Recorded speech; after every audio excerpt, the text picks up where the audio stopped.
कार्यक्रम की तरफ से आपको हार्दिक बधाई, शुभकामना देते हुए अगले सत्र की तरफ चलते हैं। और अगला सत्र आज हम गौ माता के चारे पर, और तो आज का विषय आदरणीय श्री पवन कुमार सर ने दिया था। तो मैं सबसे पहले निवेदन करती हूँ कि आदरणीय श्री पवन कुमार सर आप आइए और आज थोड़ा सा जो विषय है इस पर मार्गदर्शन दीजिए, ताकि बाद में हम इस पर चर्चा करें। जी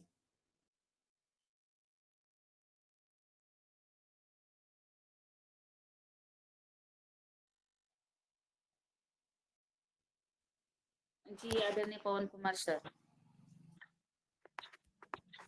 जी मेरी आवाज आ रही है? हाँ आ रही है। अच्छा, आज की कक्षा हमारी बहुत बढ़िया, बहुत सुंदर के द्वारा या योग का एक सत्र है। तो आज की कक्षा भी बोली जाए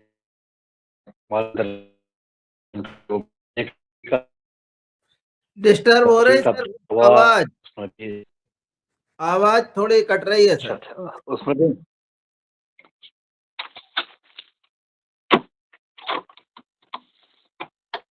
जी अब आ रही है आवाज? अब ठीक है? जी सर अब हेलो। जी जी हाँ ठीक है सर, ठीक है। यहाँ पर मेरे लोकेशन में जरा सी नेटवर्क की बहुत समस्या रहती है। तो आज जी, का अभी योग कक्षा बहुत सुंदर, बहुत बढ़िया तरीके से आज अशोक जी ने आज कक्षा भी ली है और बहुत अच्छे तरह से वो अपनी बातों को बहुत स्पष्टता से बताते भी रहे हैं। मैं आज की जो विषय है जो लिया गया है, इस पर हमने 2-3 दिन पहले शायद थोड़ी सी चर्चा की थी, और मैं अनुरोध करूंगा रंजना जी से कि जो आज के विषय से संबंधित कुछ आंकड़े हैं, अगर वो चैट बॉक्स में डाल देंगे तो सबको एक समझ में आ जाएगा कि हम जो विषय पर बातचीत कर रहे हैं उसकी कितनी गंभीर समस्या वर्तमान में है, और ये समस्या आने वाले समय पर और ज़्यादा गंभीर होती जा रही है, और इसको भी देखने की ज़रूरत है और इस पर हमें योगदान करने की ज़रूरत है।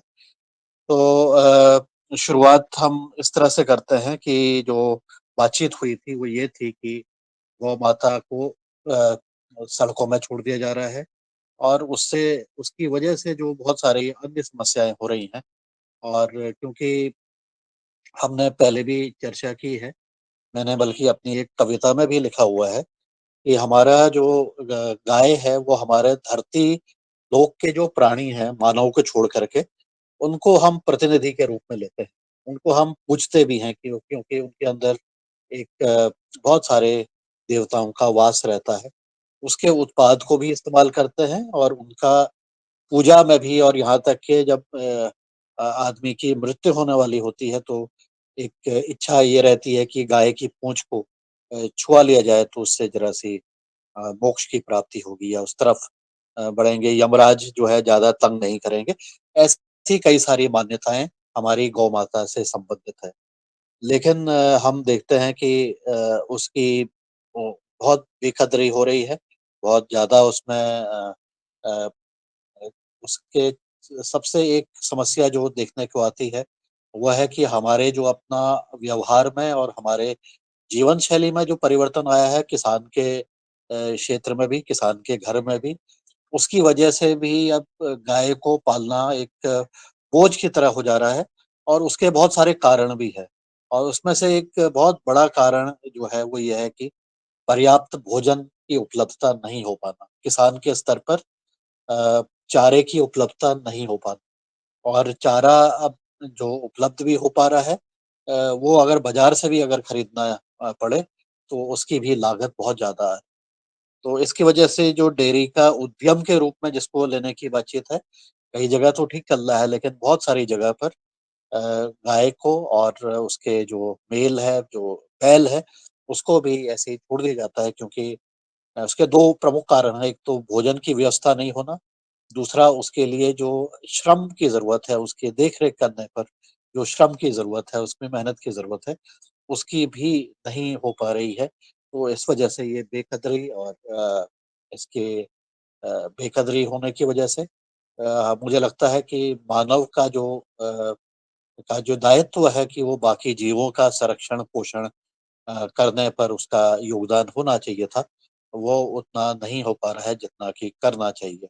और जिस तरह से हमारी धार्मिक मान्यता है या हमारी सांस्कृतिक मान्यता है, उस तरह से भी नहीं उसका कर पा रहे हैं, उसका देख-रेख नहीं कर पा रहे हैं।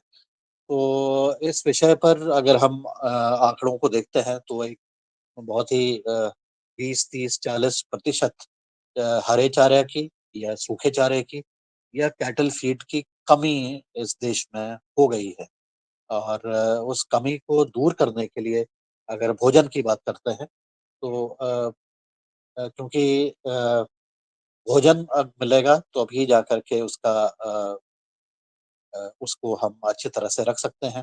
भोजन नहीं मिलेगा, उसको भोजन भी नहीं दिया, उसके लिए घर में जो जगह थी, उससे भी हमने उसको निकाल दिया। तो ये तो बहुत खराब स्थिति की तरफ हम लोग बढ़ते जा रहे हैं। तो इसके लिए हमारे पास क्या समाधान है? हमारे मन में क्या विचार आते हैं? एक तो हम भावनात्मक रूप से इनके साथ जुड़े हुए हैं, कि भावना के साथ जुड़ते हुए हम कहते हैं कि हमारी गाय हमारी माता है। और दूसरी तरफ से जब हम अ अ अ, बेसिक जो चीज़ें हैं, बेसिक जो ज़रूरतें हैं, भोजन देना और शरण देना, ये दोनों का पालन नहीं हो पा रहा है। तो इस समस्या को देखते हुए, इस परिप्रेक्ष्य देखते हुए हमें क्या करना चाहिए? हमारे दायित्व क्या है और किस प्रकार से इसको हम आगे ले जा कर के इसको एक इस समस्या का समाधान की तरफ हम लोग बढ़ सकते हैं। इस विषय पर ही आज हमारा सदन अगर चर्चा करता है और हमारे बीच में बहुत सारे अनुभव भी हैं, बहुत सारे लोगों के अपने अनुभव हैं, जहाँ वो बहुत सुंदर तरीके से गाय का पोल पालन कर रहे हैं या गाय का चारे के ऊपर काम कर रहे हैं। मैं जब पिछली बार नर्मदापुरम आया था तो मैं अशोक जी के घर में जब गया, मुझे रात में उन्होंने दिखाया था, अपनी गौशाला दिखाई थी, वहाँ पर बैल दिखाया। तो उनकी जो को देख के और उनके प्रति जो व्यवस्था है उसको देख कर के बहुत मुझे अच्छा लगा था। हालाँकि मैंने बहुत रात में उसको देखा था। हम रात के टाइम पर पहुँचे थे उनके घर में, तो उन्होंने बड़े अच्छे तरीके से अपने बैल को और बहुत अच्छे तरीके से उनको रखा था। उनकी रहने की व्यवस्था बहुत अच्छी थी, उनके खाने की व्यवस्था बहुत अच्छी थी। तो मैं बहुत ज़्यादा नहीं देख पाया, लेकिन फिर भी एक पहले दृष्टि से वो हमने देखा तो बहुत बढ़िया था। इसी प्रकार से जब शरद वर्मा जी के वहाँ गए और उनका साइलेज का हमने काम देखा, जिसको उन्होंने दिखाया भी, इसको प्रत्यक्ष रूप से बताया भी, प्रैक्टिकली भी करके दिखाया, तो वो भी एक बहुत अच्छा अनुभव हमारे बीच में था। तो ऐसे बहुत सारे हमारे साथियों ने इसके बारे में काम भी किया है, लेकिन फिर भी जो समस्या है वो उसकी व्यापकता बनी हुई है। तो इस विषय पर अगर हम आज कुछ और विचार करें और इसके लिए हमारी अपनी व्यक्तिगत रूप से हमारी क्या ज़िम्मेदारी है और सामूहिक रूप से और सरकार के साथ मिलकर के हम क्या इसमें योगदान कर सकते हैं जिससे कि ये समस्या का आंशिक रूप से या पूर्ण रूप से समाधान की तरफ हम लोग बढ़ सकें। इस विषय पर आज बातचीत करने का एक आज का जो टॉपिक है वो उसी तरफ है केंद्रित। और कैसे ये चारे को बढ़ा सकें, कैसे हम उपलब्धता को बढ़ा सकें और कैसे हम इन जानवरों को आश्रय देने का और उनको भोजन देने का जो प्रमुख जो चीज़ है उसके प्रति अपने दायित्व को निभा सकें। इन्हीं पर आज अगर हम चर्चा करते हैं और कुछ विचार मन में आते हैं तो हो सकता है कुछ विचारों से कुछ क्रांति आए, कुछ परिवर्तन आए, कुछ हमारे काम करने के तरीके में परिवर्तन आए। तो मैं इसी पृष्ठभूमि के साथ अपनी बात को विराम देता हूँ और मैं अनुरोध करता हूँ कि इस विषय पर आज जो टॉपिक है, इस पर आगे चर्चा के लिए रंजना जी, मोहनलाल जी, चीज़ को आगे बढ़ाएँ। जी, धन्यवाद।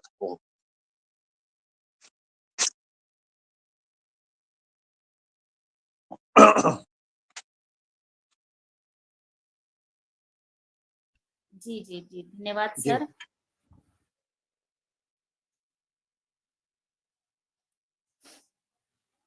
जो आपने बहुत महत्वपूर्ण विषय पर आज हम चर्चा करने वाले हैं और जो कि कल भारतीय चारागाह और चारा अनुसंधान संस्थान के अंतर्गत आपने भारत के हरे चारे की कमी 11.24%, सूखे चारे की कमी 23.4% और सैंडविच चारे की 28.9% है। देश में हरे चारे के लिए 35.6 और सैंडविच चारा सामग्री के लिए 44 और सूखी फसल के बारे में बचे हुए हिस्से के लिए 10.5% की शुद्ध कमी है। ये जो आपने दिया था, मैंने आदरणीय मेहराजी भाई साहब को भी पहुंचा दिया है और मैं आगे आदरणीय श्री मेहराजी भाई साहब से निवेदन करती हूँ कि आगे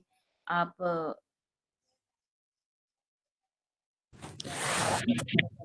जी ओम। सदन को नमन। और आज की हमारी योग कक्षा बहुत अच्छी रही और एक जो हमारी जो समस्या गाय माता के संबंध में ही नहीं है, ये समस्त जो जानवर है, चाहे वो बकरी है, भेड़ है, ऊंट है, हाथी है, इन सभी जानवरों के भोजन की जो समस्या आई है, वो सब इन कमी के कारण जो आपने अभी जो रिजल्ट बताए हैं उसके कारण जहाँ जहाँ भी सिंचाई के साधन बढ़े हैं, वहाँ पर जो है किसानों ने अपनी जो बड़ी मेड़ पड़ी हुई थी, या जैसे उसको तोड़ दिया, पड़ती को तोड़ दिया, जो गोचर थे उस पर अतिक्रमण कर लिया। सरकार ने भी उन गोचरों को बांट दिया मकान रहने के लिए। तो इस तरह से हम देखते हैं कि ये समस्या जो है वो मानव द्वारा ही निर्मित है और उसमें निश्चित रूप से जो वर्तमान में जो स्थिति बनी है उसमें लाभ की बात आई है। गाय माता, भैंस कोई नहीं छोड़ रहा, गाय को छोड़ रहा। उसका कारण है कि वो जो है उतनी लाभकारी नहीं हो पा रही है। हम अभी जैविक के संबंध में जब अपन बात करते हैं, प्राकृतिक खेती के संबंध में बात करते हैं, तो उसका उपयोग तो है, ये बात सिद्ध तो हो रही है, परंतु वो किसानों के पास तक पहुंच नहीं पा रही है या किसान उसको समझना नहीं चाह रहा, क्योंकि वो मेहनत का काम है। तो इस तरह से ये समस्या धीरे धीरे बढ़ते जा रही है। मैं आदरणीय इस बात के लिए मैं आदरणीय हमारे शरद भैया को आमंत्रित करता हूं कि वो आए और पिछले दिनों उनको इसी बात पर राष्ट्रीय पुरस्कार मिला है। उस कार्यक्रम में मैं भी उनके साथ उपस्थित था। वहां पर भी इन बिंदुओं पर बहुत गहन चर्चा हुई है और हमारी सरकार भी इस बात के लिए चिंतित है, परंतु आखिर करना तो किसानों को ही है। तो इसलिए आदरणीय मैं शरद भैया को आमंत्रित करता हूं कि वो आए और आगे सदन को इसके संबंध में जानकारी दें। जी हो। सदन को कोटि कोटि प्रणाम। आज की योगशाला बहुत अच्छी रही और अशोक भैया ने पूरे अनुभव के साथ आज योग कराया। आज की जो चर्चा है वो बहुत महत्वपूर्ण है। गाय से ही जीवन है और गाय से ही जैविक खेती का होगी। गाय पालन का कार्य पहले गांव में बहुत श्रद्धा के साथ किया जाता था। आज किसान के पास जमीन नहीं है चराने के लिए और लोगों की भावनाएं, जितना अधिक प्रेम पहले होता था पशुओं से, उतना प्रेम अब रहा नहीं है। आदमी आज गोबर से दूर भाग रहा है। आज उनके बच्चे दूर भाग रहे हैं। गोबर से उनको बास आ रही है। ये बहुत सारी ऐसी घटनाएं हैं जो परिवर्तन हो रहा है। आदमियों को रोड पे गाय छोड़ना एक आम बात हो गई है। कोई किसी को दर्द नहीं है कि गाय अपनी छूट गई है, रोड पे चली गई है, रोड पे एक्सीडेंट हो रही है। लेकिन उनकी भावनाओं में कोई दर्द नहीं। धीरे धीरे भावनाएं कमजोर होते नजर आ रही हैं। जो भावनाएं पहले होती थी, गाय को अगर बीमार हो जाती थी तो मुझे याद है कि हमारे घर में शाम का खाना नहीं बनता था। अगर गाय बीमार हो गई है तो सब आदमी मुरझा जाते थे कि आज हमारी गाय बीमार हो गई है। और आज मैं शहर की बात नहीं करता, शहर में तो जगह कम है, लेकिन आज गांव में भी ऐसे किसान हैं जिनके पास पर्याप्त जगह होते हुए, पर्याप्त क्षमता होते हुए भी वो गाय पालन में पीछे हैं। और आज पॉलीथिन का दूध शहर में तो सभी लोग पी रहे थे, लेकिन आज गांव में भी पॉलीथिन का दूध पिया जा रहा है। सबसे ज्यादा अगर मिलावट देखी जाए देश के अंदर तो दूध के अंदर हो रही है। आज दूध इतनी तरीकों से बनाया जा रहा है, अगर आप शहर में 1000 लीटर दूध भी मांगेंगे तो वो हमेशा उपलब्ध हो जाएगा। वो कहाँ से इतना दूध आ रहा है? गाय कम हो रही है, दूध बढ़ रहा है, ये क्या रीजन है? इन चीजों पर गहन चिंतन करना पड़ेगा। चारे की बात में रही, हम लोग पिछली बार हमें केंद्रीय मंत्री रूपाली जी ने हमें अवार्ड दिया था। साइलेज में हमने मध्य प्रदेश का प्रतिनिधित्व किया और आज हम करीब हमारी जमीन 80 एकड़ जमीन में हम लोग साइलेज उगाते हैं। हम लोग हमारी जमीन का 70 से 80% पशु आहार बनाने में दे रहे हैं। और कहीं जहां भी डेयरियां हैं उनके दूध में उनके दूध की गुणवत्ता जो है वो बहुत अच्छी हो रही है। तो साइलेज का प्लांट बहुत सारे डाले हैं। सरकार की नजर है हरे चारे की तरफ। सरकार बहुत सारे बड़े बड़े प्लांट लगाने के लिए सब्सिडी भी दे रही है और लोगों का रुझान भी इस तरफ बढ़ रहा है। लेकिन जो पुरानी परंपरा थी मेड़ों को, वो सब लोगों ने तोड़ ली है, जो अभी दादू ने बताया। और बहुत सारे जो पहले नालों में हरियाली रहती थी क्योंकि उनमें निरंतर पानी रहता था, आज नदी नाले सारे सूख गए हैं, उनमें पानी नहीं है। पानी नहीं होने के कारण उनके आसपास की जो भूमि थी जिसमें चारा घास छोटी हरी पत्तियां होती थी जिनमें हमारे पशु आराम से अपना भोजन कर लेते थे, अब उन्हें भी इसमें परेशानी जा रही है। वो भी पानी पीने के लिए शहर की तरफ भाग रहे हैं। आज जंगलों में पानी की व्यवस्था जो पहले झरनों के रूप में देखने को हमेशा मिलती थी, वो भी धीरे धीरे धीरे कम होते जा रही है। ये इस योगाहार कार्यक्रम में इतने महत्वपूर्ण विषय पे चर्चा होना बहुत जरूरी है और इसका हल निकलना भी आदमी निकाल सकते हैं, कर सकते हैं। सोचने की देर है और इस चारे की जो समस्या को दूर कर सकते हैं। आज हजारों टन चारा जो गेहूं कटने के बाद आग के हवाले हो जाता है, तो वो भी बंद होना चाहिए। ऐसी मशीनें आ गई हैं कि जो चारों को आराम से सूखे हुए चारे को इकट्ठा कर सकती हैं और जो पशु आहार के लिए उपयोगी भूसा है उसकी पूर्ति कर सकती है। तो हमें इस चीज पे भी ध्यान देना पड़ेगा। पुराने समय में भारत सरकार, मध्य प्रदेश सरकार ने भूसा मशीन, हिस्टा रिपर, बहुत सारी मशीनों पे सब्सिडी दी जिससे काफी कुछ पशु आहार के लिए जो भूसा है वो उपलब्ध हो पाया है। लेकिन आज भी भूसा 8 से 10 रुपए किलो बाजार के अंदर बिक रहा है। धीरे धीरे ऐसा लगता है कि गेहूं का जो रेट है वो 24 रुपए किलो है और भूसे का रेट साफ 10 रुपए किलो है। इन चीजों को भी समझना पड़ेगा। दूध की क्वालिटी का गिरना पशु आहार पे बहुत डिपेंड है। आज पशु आहार नहीं होने से बहुत सारी डेयरियां बंद हो रही हैं, बड़ी बड़ी डेयरियां बंद हो गई हैं। तो ये सिर्फ चारा और भूसे की कमी के कारण ये सारी, इसमें राष्ट्रीय स्तर पे भी सरकार बहुत चिंतन कर रही है। बड़े बड़े अ, आयोजन हो रहे हैं कि कैसे हम इस समस्या से निवारण हो। और इसमें ऐसे बड़े बड़े संस्थाएं आ रही हैं कि कैसे हम पशु आहार को लोगों तक पहुंचाएं, लोगों को गाय के पालने के लिए प्रेरित करें, फिर से गाय पालने के लिए आदमी प्रेरित हो और अपने घरों में गाय पालें। अब गिने चुने लोग गाय पाल रहे हैं। ऐसे लोग हैं जो गिने चुने लोग जो गाय पालते हैं और अपनी गाय को सुरक्षित रखते हैं।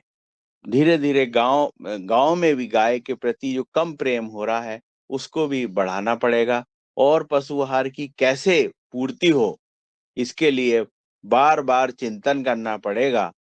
किसी भी माध्यम से चिंतन हो और हमेशा जो इससे जुड़े हुए अधिकारी हैं, मैंने हमेशा सदन में कहा है कि जो पशु आहार से जुड़े अधिकारी हैं कम से कम उनके घर तो गाय होनी चाहिए।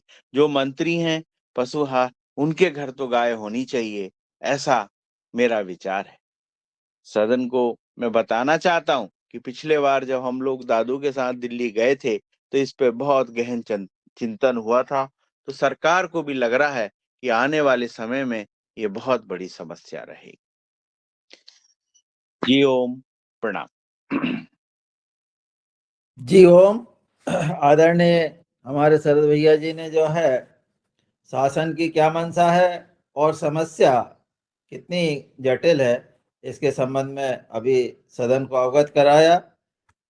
हैंड रेज है आदरणीय प्रदीप राज जी का, तो मैं प्रदीप राज जी को, वर्मा जी को आमंत्रित करता हूं वो अपनी बात कहें। ओम। सदन को सादर प्रणाम।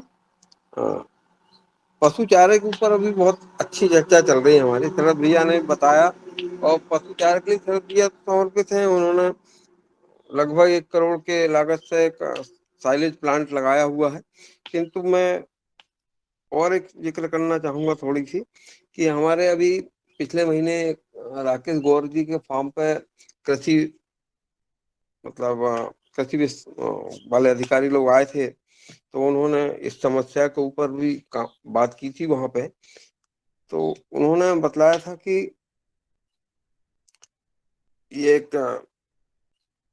छोटा सा चारा होता है जो पानी में होता है, जिसको क्या नाम भूल गया मैं उसका, उसको अजोला अजोला, हाँ, अजोला का उत्पादन करें और अजोला खिलाएं। तो अजोला थोड़ी बहुत कम जगह में उत्पन्न हो जाता है और हर दिन हरा चारा उपलब्ध हो जाता है भूसा के साथ मिला के। पहले तो पशु नहीं खाते, उसको बहुत थोड़ी बदबू सी आती उसमें, किंतु मैंने उसको देखा कि एक दिन उसको निकाल के शुद्ध पानी में डाल दो, फिर दूसरे दिन उसको खिलाओ तो काफी अच्छे से खाते हैं पशु चारा। तो अजोला एक बड़ा अच्छा प्रोटीन का भी, पशुओं को प्रोटीन भी मिलेगा और वो भी मिलेगा उसमें। और गौपालन के ऊपर मैं, मेरे गांव के एक सज्जन हैं, उनका जिक्र जहाँ जरूर करना चाहूंगा कि आप सबको पता होगा कि आज से 10 साल पहले तक पैर पुजाई, जब शादी होती थी पैर पुजाई में एक गाय जरूर दी जाती थी।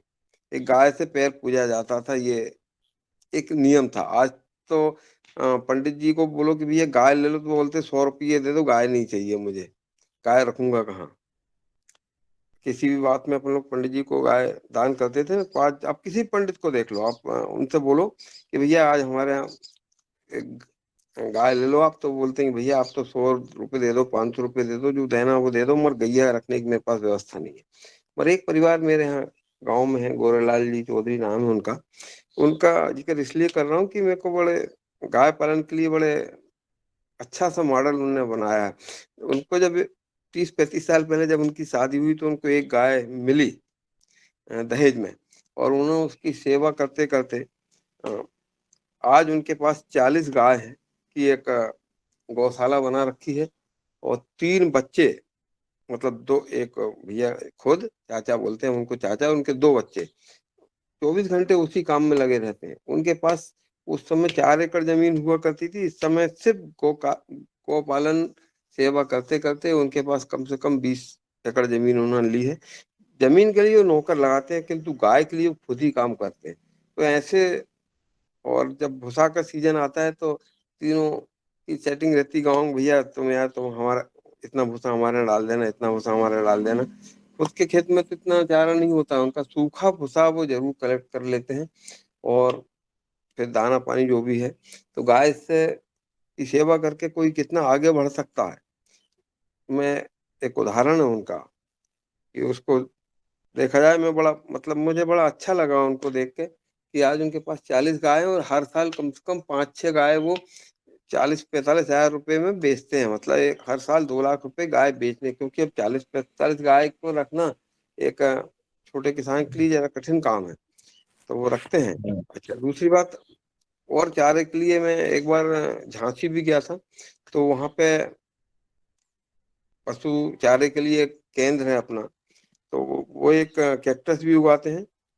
उससे बहुत ज्यादा अच्छा तो नहीं है वो कैक्टस, किंतु आजकल बहुत तरह की घास आई है, तरह तरह की 4-5 प्रकार की घास है जो बड़े आसानी से पशु जी चारे, ओम। हरे चारे को तो काफी दूर कर देती है जी ओम। उसमें।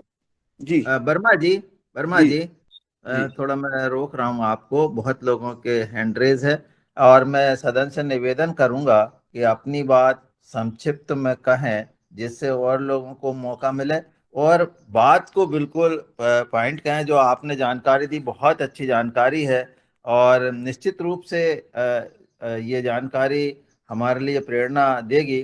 तो इस तरह से अब मैं आदरणीय मनीष जी को बुलाता हूं कि ओम। यदि वो हैं तो उनका हैंड रेस था तो वो आए।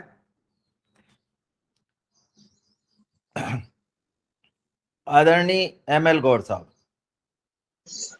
जी ओम, सदन को प्रणाम। आज ये शिक्षा आदरणीय पटेल साहब ने हवन के साथ सबको कराया, जिसका एक आध्यात्मिक लाभ के साथ शारीरिक लाभ, वातावरण लाभ मिलने के साथ में आज का जो विषय है जिसमें गौ पालन के साथ गौचारे के लिए जो समस्या है वो एक बहुत बड़ी समस्या है, जिसके ऊपर मतलब विस्तार से ये गौ पालन के ऊपर क्यों दिक्कत है, क्या होना चाहिए, उस पर विस्तृत रूप से आदरणीय शरद भैया ने जो जानकारी दी है, मैं उस पर नहीं जाते हुए आपको एक घास के बारे में बात जानकारी देना चाहूंगा जिसको कहते हैं नेपियर घास। नेपियर घास मैंने पिछले 4 साल से ऊपर हो गए, 4 साल तो हो गए होंगे उसको लगाया हुआ है। उसमें एक बार लगाने से वो 6-7 साल तक लगा रहता है। सिर्फ उसमें पानी देना है और अगर आप खाद दे सकते हो तो दीजिए, नहीं तो उसको काटते जाइएगा। तो नेपियर घास उसमें ऐसा कहा गया कि 17% प्रोटीन भी अधिक होता है। तो जैसा कि शरद भैया साइलेज बना रहे हैं मक्के से, तो मैं जहाँ तक समझता हूँ टेक्निकली वो उस पर और जानकारी लेके अगर नेपियर घास लगाएंगे तो उससे और साइलेज बनाएंगे तो हर साल बोनी की समस्या, जिसमें कल्टीवेशन कास्ट भी बढ़ती कम मतलब होती है और लेबर भी कम होती है, क्योंकि कल्टीवेशन कॉस्ट में हर साल मक्का को लगाना, हर साल बरसिम को लगाना हर किसान के लिए उसका उतना खेत जाया जाता है। तो ऐसी चीज ना करके ऐसे नेपियर घास की अनेक वैरायटी आ गई हैं, जिसमें जो कि केवी के बनखेड़ी में भी हैं और भी महाराष्ट्र में भी कई जगह हैं जो डेयरी फार्म पे उपयोग करते हैं, जिससे एथेनॉल भी बनाया जा रहा है और बायोगैस में भी काम आने वाली है। तो जो हम लोग प्लांट लगाने के लिए प्लान किए हैं उसमें मुख्य रूप से उसका रॉ मटेरियल होगा नेपियर घास। तो ये गौ माता के लिए बहुत बड़ा वरदान है। तो ये छोटी सी जगह में अगर आपने 4 या 5 कलम लगा ली तो 4-5 कलम से ही आपको एक गाय के लिए आवाज भरपूर नहीं आ रही गौ साहब? अरे आ रही है आवाज, आ रही भैया, आ रही है। तो अगर छोटी सी जगह में आप लगा के नेपियर घास का उपयोग कर सकते हैं, लगा के उस चारे का उपयोग कर सकते हैं। और ये वैरायटी हर जगह मिलने लगी है। अपने नर्मदापुरम जिले में भी अभी पिछले 5-6 लोगों ने बाहर से ला के लगाया हुआ है और वो उनके पास कलम भी उपलब्ध हो गई है। पिछली बार मैं भी मेरे पास भी कलम उपलब्ध हो गई थी, परंतु पिछली बार क्या हुआ कि जो आग लगी थी तो वो उस खेत में के बाजू से भी आग लग गई और वो पूरे के पूरे मेरी कलम जल गई थी। तो मैंने शरद भैया से भी वादा किया था कि मैं कलम दूंगा, और वो कलम तैयार हुई थी तो वो पूरी जल गई थी। परंतु जलने के बाद भी उसको काट दी गई और काटने के बाद में फिर वो पलक जाता है। मतलब इतना बेशरम घास है वो, पूरी आग लगने के बाद भी पानी दिया और वो फिर से पलक गई। तो नेपियर के लिए उपलब्धता अच्छी है आज के जीवन में, तो सभी किसान इसको अगर लगाएंगे तो बहुत जी अच्छा जी भैया जी ओम। जी एमएल साहब, बहुत बढ़िया, धन्यवाद, आपने नेपियर के संबंध में जानकारी दी। अब मैं मनीष को बुलाता हूं, यदि मनीष जी है तो वो आ जाएं। जी हो, और फिर क्रम से मैं सबको बुलाऊंगा। जी सदन को ओम नमस्कार। आज गो पालन पे चर्चा हो रही थी तो मैं भी अपने विचार व्यक्त करना चाह रहा था गाय माता के प्रति। गो पालन शब्द जो है ये कहीं ना कहीं गाय को हमसे दूर करता जा रहा है। पहली चीज तो ये, क्योंकि आज आप देखिए गो पालन है, मछली पालन है और मुर्गी पालन है, तो ये पालन जो शब्द है ये कहीं ना कहीं हमारे जो जीव है उनको मारने की तरफ ही जा रहा है। मछली पालन तो कोई हम मछली को पालन जो कर रहे हैं, पाल के कोई अच्छा कार्य तो कर नहीं रहे, उसको मारना ही है। ऐसे ही मुर्गी पालन भी है, तो शब्द तो इतना अच्छा दे के रखा कि पाल रहे हैं हम उसको, उसके लिए कुछ हित का कार्य कर रहे हैं, लेकिन हम उसको मृत्यु के तरफ ही धकेल रहे हैं। यही काम हमारे साथ गाय में भी हो रहा है। आज हम बोल रहे हैं कि गो पालन करें, गो पालन करें, तो गो पालन कब तक करेगा आदमी? जब तक उसको फायदा रहेगा तब तक करेगा। उसके बाद फिर क्या होगा? फिर गाय सड़कों पे ही आएगी, फिर गाय कत्ल खाने ही जाएगी। आज गाय के प्रति किसी भी व्यक्ति की ऐसी भावनात्मक सोच नहीं है। अगर भावनात्मक सोच होती तो पालन शब्द तो रखता ही नहीं वो। जैसे हमको जीने के लिए सांस की जरूरत है, वैसे ही जीने के लिए, अच्छे स्वास्थ्य के लिए गाय की आवश्यकता है। अगर ये सोच होगी तो फिर पालन शब्द को आप हटा दोगे। गाय को जब तक हम हमारे साथ रखेंगे, जब तक हमारा ये जीवन है। पालन शब्द से कुछ नहीं होने वाला। आज आप देखिए बड़ी बड़ी डेयरियां खुली है, वो भी तो गोपालन हो रहा ना, लेकिन डेयरियों से गाय कहाँ जा रही है? जहां जहां आधुनिकीकरण होगा वहां वहां प्रकृति के साथ खिलवाड़ होना निश्चित है। तो प्रकृति के साथ समन्वय करके अगर हम आधुनिकता की तरफ जाएंगे तो ही हमारा हित होगा, तो ही मानव समाज का भी हित होगा, तो ही हम गाय पालन जो आज हम बोल रहे हैं गाय को अच्छे से रख पाएंगे, अच्छे से संवर्धन कर पाएंगे, तभी ये सारी चीजें संभव है। अगर पालन की तरफ जाएंगे तो आज चीजें हम देख रहे हैं। अभी एक चीज और हो रही है कि जो लोग किसी के कहने पे या एक सोशल स्टेटस मेंटेन करने के लिए अच्छी अच्छी गाय लेके आ रहे हैं आउट ऑफ स्टेट से, कहीं गुजरात से, कहीं तमिल से। अभी एक छोटी गाय भी आ गई है, पुंगनूरू करके है शायद वो। तो उस टाइप की गाय हम एक सोशल स्टेटस मेंटेन करने के लिए ले आएंगे, लेकिन कब तक? कुछ दिनों का शौक रहेगा, शौक खत्म होगा, फिर उस गाय का आप क्या करेंगे? फिर कहीं ना कहीं गौशाला में देंगे या किसी अपने को देंगे। तो गाय को ऐसे रख पाना हर किसी के बस की बात नहीं होती शौक के कारण। और पालन करना, अगर जहां भी पालन शब्द आएगा वहां पे मतलब एक व्यावसायिक गतिविधि जब आएगी तो वहां पे दोहन ही होगा, वहां पे शोषण ही होगा गाय का। तो अगर अच्छे से गाय को रखना है, गाय के ऊपर अगर हम बात करना चाहते हैं तो किसानों को मोटिवेट करिए। प्रति किसान को एक गाय रखने के लिए अगर हम मोटिवेट करेंगे तो ये जो गाय पालन की बात कर रहे हैं हम एक राष्ट्रीय स्तर पे या हमारे स्तर पे भी, तो ये अच्छे से हो पाएगा। ना कि 100 गायों को एक जगह पे इकट्ठा करके पालें, ये संभव नहीं है। प्रत्येक किसान को जोड़े, ना कि शहर वालों को जोड़े।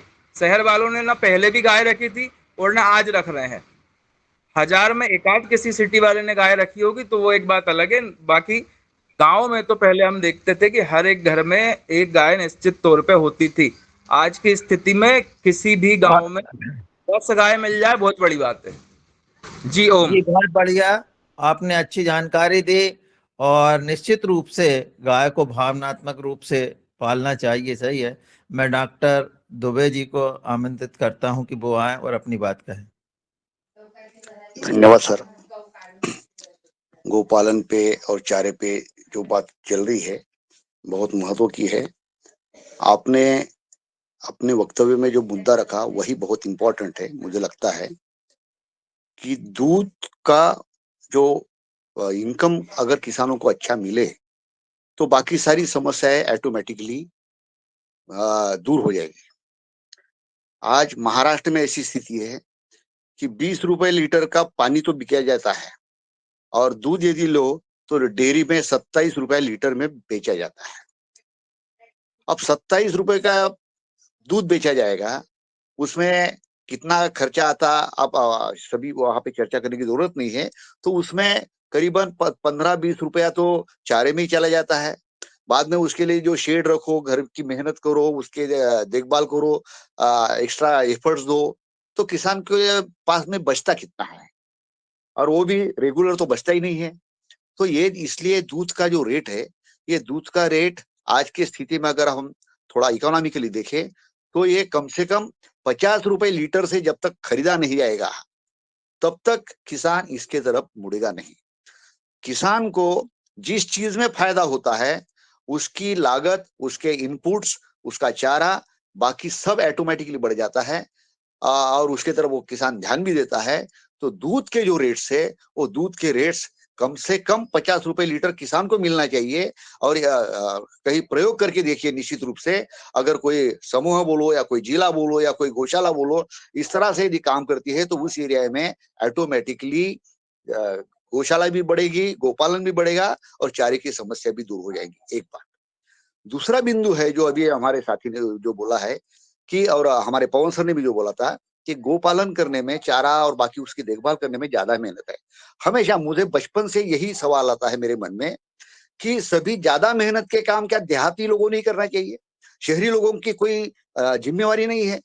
शहरी लोग तो हमेशा ही कम लागत में ज्यादा मुनाफा पाए ऐसे ही व्यवहार करते हैं। मैं आज की स्थिति नहीं, मैंने 50-60 साल के पहले भी यह प्रश्न मैंने बापू कुटी में रखा था कि ऐसा क्यों भाई, आप गोबर गैस है या गोपालन है, बाकी जो है ऐसे ज्यादा मेहनत की चीजें आप सिर्फ देहाती लोगों को बोलते हो। अगर वो राष्ट्रीय समस्या है तो राष्ट्रीय समस्या में शहरी लोगों का योगदान क्यों नहीं है?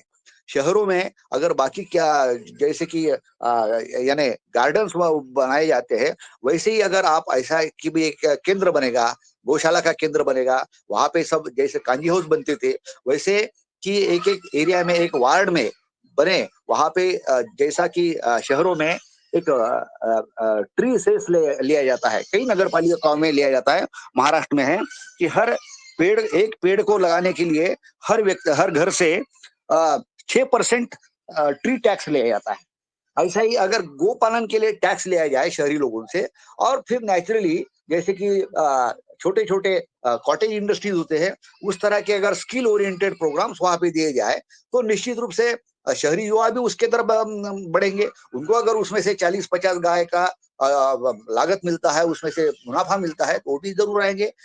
बेसिकली चीज ये हो रही है कि गोपालन बोलो, बैल पालन बोलो, या उससे उपज होने वाला जो दूध है या बाकी के प्रोडक्ट्स है, इसमें से किसान को कुछ बचता नहीं है आज की स्थिति में, और मेहनत ढेर सारी करनी पड़ती है। यह जो बदलाव है, यह बदलाव करने की जरूरत है। वो, और ये बदलाव शासन स्तर पे, सामाजिक स्तर पे और हमारी जो मानसिकता है शहरी लोगों की, आम आम लोगों की, कि भाई हम मोबाइल का रिचार्ज बढ़ जाता उसको तो आसानी से, या कई सारी चीजों का बढ़ता है उसको हम कुछ नहीं बोलते, लेकिन किसानों के उत्पाद जो है उसमें थोड़ी भी अगर, चाहे प्याज के रेट्स हो, लहसुन के रेट्स हो, दूध के रेट्स हो, तो इसमें हमारा जो शहर मीडिया उनके हाथ में है शहरी लोगों के, तो वो जो बवाल करते हैं उसमें हम भी सहभागी होते हैं। तो इनको दूर करने की जरूरत है, ऐसा मुझे लगता है। धन्यवाद। जी ओम सर, बहुत बढ़िया, आपने एक नए विषय की तरफ लोगों को ध्यान दिलाया है। मैं आदरणीय अशोक पटेल जी को आमंत्रित करता हूं कि वो आए और अपनी बात कहें। जी ओम, सभी को नमस्कार। अभी डॉक्टर किशोर दुबे जी ने बहुत ही इसका, जिस गागर में सागर जो बढ़ते हैं उनकी जो मेन जो चीज है वो पूरा वर्णन निश्चित रूप से कर दिया, और वो बिल्कुल सही भी है, क्योंकि आज का जो समय है वो ये भौतिकतावाद का युग है। आदमी को समय नहीं है बिल्कुल। कौन जे औंधे काम करेगा? ढोर पालना है, ढोर बनना है इंसान का। और ये भौतिकतावादी युग, आज में आदमी वही काम करेगा जिसमें उसको पैसे मिलते हैं, और या फिर वो काम करेगा अपने शरीर के जो कुछ लोग जो लगे हैं पतंजलि में, समाज सुधार करने वाले लोग जो तुप रहे हैं, कर रहे हैं ऐसा काम, क्योंकि अपने को शौक है प्रकृति को बचाना, राष्ट्र को बचाना, गौ माता को बचाना और पर्यावरण की सुरक्षा करना। ये सब काम अपन जैसे लोग कर रहे हैं। लेकिन आप एक बात बताओ कि गौ माता कोई छोटी मोटी चीज है क्या? गाय को माता का दर्जा दिया गया है, और पूरी नेतागिरी अपने देश में गाय के ऊपर ही चल रही है। लेकिन वो नेतागिरी कैसी चल रही है और इस देश के लोग कैसे हैं, मेरे को ये समझ में नहीं आ रही है कि वो नेतागिरी इतनी चल रही है और वो नेताओं के पीछे लगे भी हैं और खूब, और राष्ट्र पे वो नेताओं ने इस देश पे कब्जा भी है उसका। लेकिन फिर भी वो गाय के लिए कुछ नहीं कर रहे हैं, उनको बोलते भी नहीं है। ये भी एक दुर्भावना है रे अपना, वो इसको कहना चाहिए कि दुर्भाग्य है देश का कि उदाहरण के लिए भारतीय जनता पार्टी का मूल मंत्री गाय, जमीन, गोबर और ये सब है, लेकिन आज गाय की दुर्गति उसके शासन में ही हो रही है। तो ये भी एक बहुत बड़ी समस्या है कि आदमी के वचन कुछ है और कर्म कुछ है, ढोंग हो रहा पूरे देश में एक तरह से गाय माता के ऊपर। लेकिन जो अच्छे लोग हैं वो कर रहे हैं।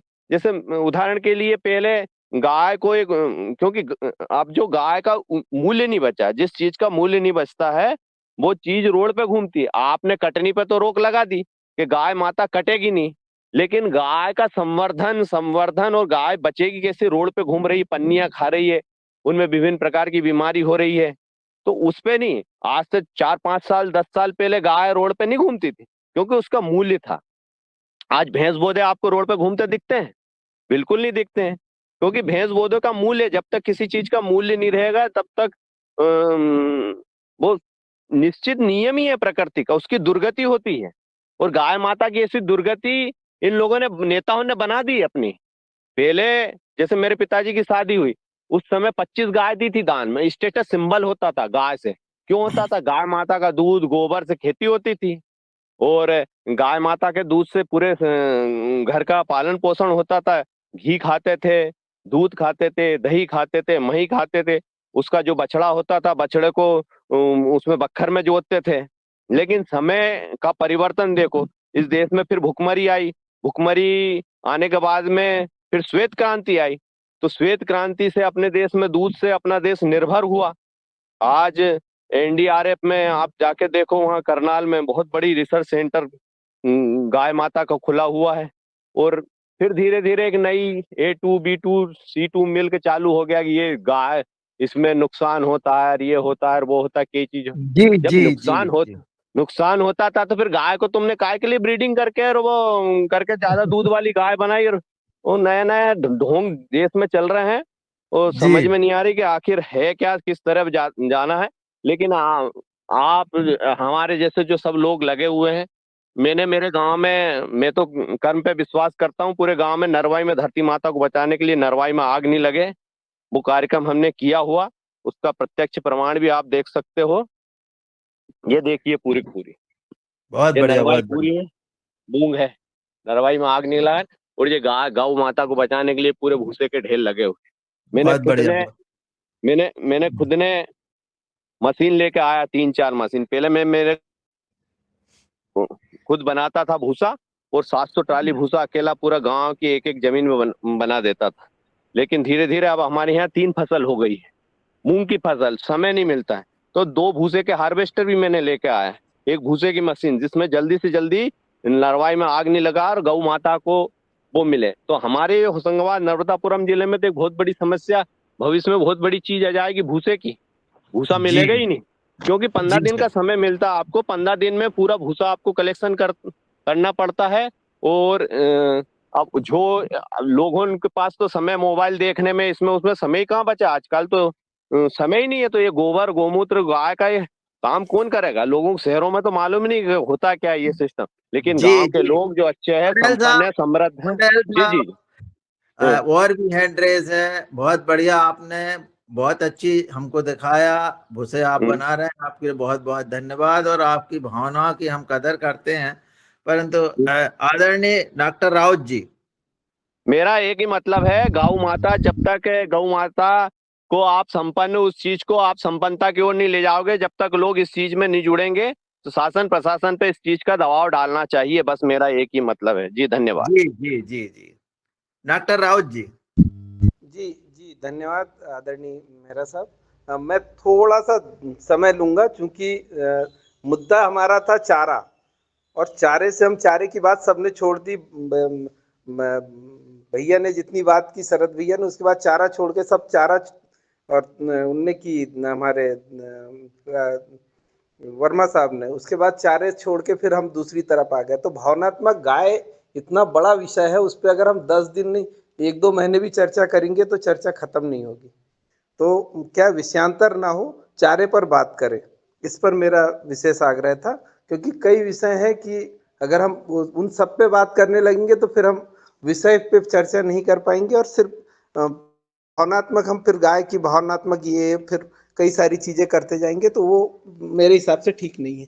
तो मुख्य बात हम चारे की कर रहे थे। तो जो हमारे देश में स्थिति ये है कि हमारे पास गाय तो है पर हमारे पास जो चारे के जो लगाने की वो इच्छा शक्ति वो नहीं है।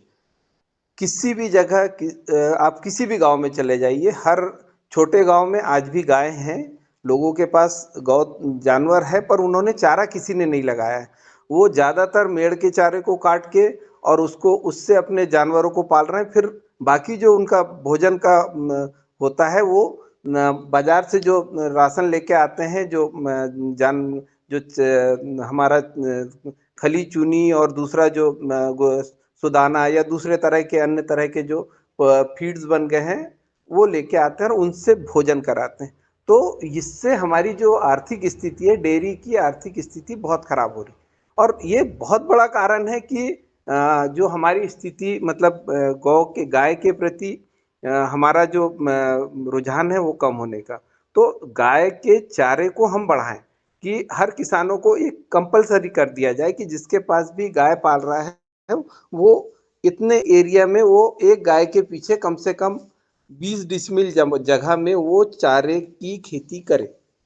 अगर उसने एक गाय पाली है तो उसको 10 से 20 डिसमिल जगह में उसको चारे की खेती करनी है। 20 गाय है तो उसको लगभग 1 एकड़ में चारा लगाना है।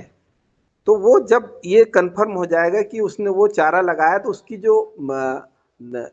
जो लागत है वो अपने आप कम हो जाएगी। दूसरा, चारे में कई तरह के चारे, अभी जो बात कर रहे थे तो हम जो अभी हम परंपरागत चारे की बात करें तो हम ज्वार की बात करते हैं, मक्के की बात करते हैं। MP चरी जो है वो भी हमारे मतलब काफ़ी चलन में आ गई है। इसके अलावा बरसीम, लूसर्न, रिचका, ये ऐसी वैरायटी है जिनको कि हम अपने अपने समय में उनके समय में हम इनको क्रॉप को बो सकते हैं। मक्खन घास एक आती है, इसको बो सकते हैं। इनमें थोड़ी सी ज़्यादा मात्रा में वो होती है, प्रोटीन की मात्रा ज़्यादा होती है, दूध बढ़ाने की कैपेसिटी ज़्यादा होती है।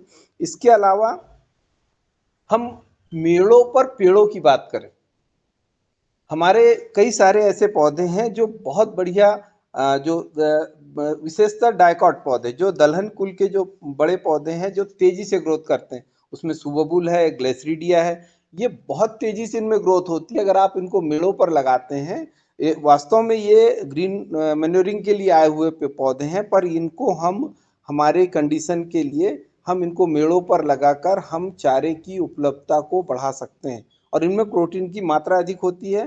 डाइकॉट मतलब द्विबीजपत्री है तो निश्चित रूप से ज़्यादा चारा होता है। तो ये बहुत बढ़िया काम करते हैं मेड़ों पर, और मेड़ों पे आपकी फसल को भी नुकसान नहीं करेंगे। आपको हमेशा जब आपको वो है रोज आप एक पेड़ का चारा काटिए और उसको जानवर को खिलाइए। इस तरह से आप अगर रोज वो करेंगे तो हमारी उपलब्धता बढ़ेगी। दूसरा, जो वर्मा जी ने बोला था कि इसकी नेपियर की, तो नेपियर बहुत बढ़िया घास है। मैंने यहाँ लगभग 2000 किसानों को अपने केंद्र से दिया है, तो उसमें कई सारी किस्में हैं, CO4, CO5, जसवंत। अभी जो नया आ गया है सुपर नेपियर, इसमें इसकी पत्तियों में जो हार्डनेस है वो कम है।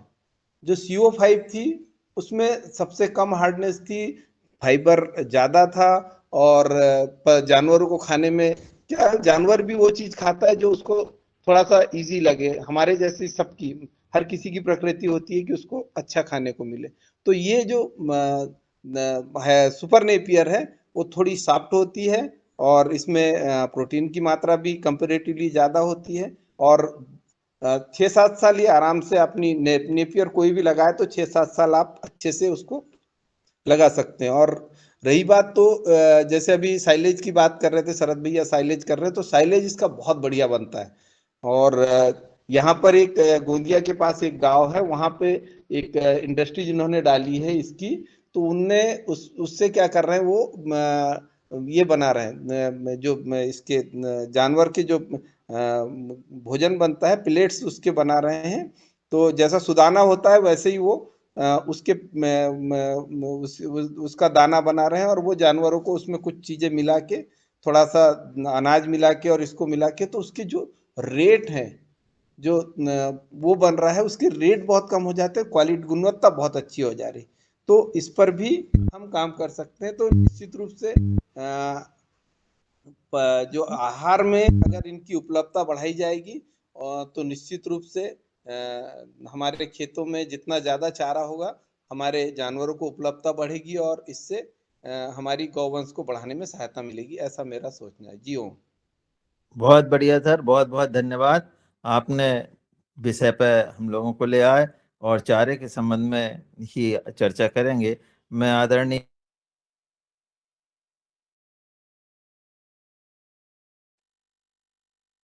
प्रतीक गुलांडे। सदन को नमन। और जो चारे के बारे में डॉक्टर राउत सर ने जो कहा है वो बहुत ही महत्वपूर्ण है। और ये एक अलग विषय जो बेसिक कली जो लोग गौ पालन कर रहे हैं उनके लिए जो चारा एक महत्वपूर्ण बात होती है। तो इधर नागपुर में जो किसान बागायती खेती करते हैं, जिनको हॉर्टिकल्चर का काम करते हैं, उनके खेतों में जो हरी घास रहती है, वहाँ पे अच्छे से अच्छी घास को हम रोपण भी कर सकते हैं। और एट द टाइम जो भी जो घास है वो गौ माता के लिए अवेलेबल हो सकती है। और डॉक्टर दुबे सर ने भी एक बात कही थी कि जो शहरी भाग है वो शहरों में गौ माता घूमती रहती है सड़कों के ऊपर या गली गली में, तो ये एक बहुत ही गलत बात है।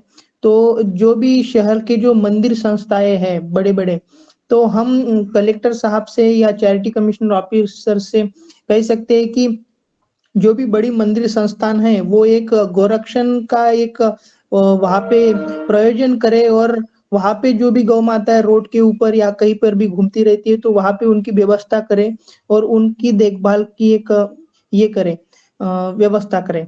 तो ये छोटी सी बात मैं सदन से शेयर करना चाहता था। तो धन्यवाद।